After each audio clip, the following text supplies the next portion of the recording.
Der amerikanische Großkonsul in Ankara äußerte sich unterstützend bezüglich der Mitteilung des türkischen Außenministeriums von voriger Woche.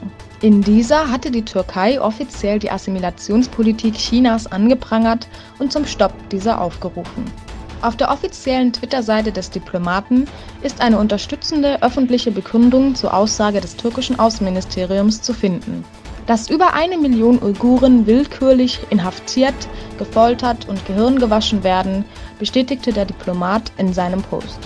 Der Vorsitzende der Gerechten Volkspartei in Malaysia, Enver Ibrahim, statierte, dass die Menschenrechtsverletzungen in Osttürkestan nicht nur die Uiguren betreffe, sondern ebenfalls die gesamte muslimische Welt.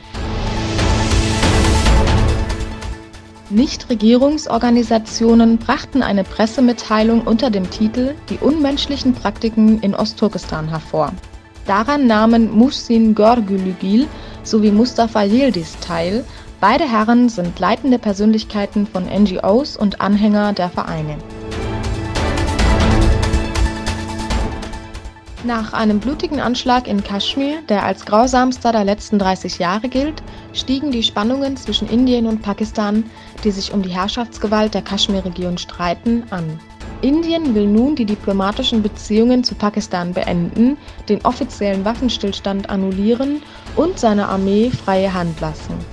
Narendra Modi, Indiens Präsident, beschuldigt Pakistan, militante Kräfte zu beherbergen und droht deshalb an, dass Pakistan hierfür einen hohen Preis zahlen werde.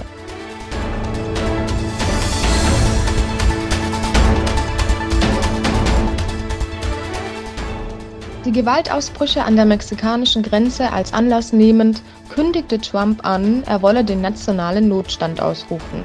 Die Mauer an der Grenze zu Mexiko sei wichtig, betonte Trump, denn man könne somit den Menschenhandel eindämmen.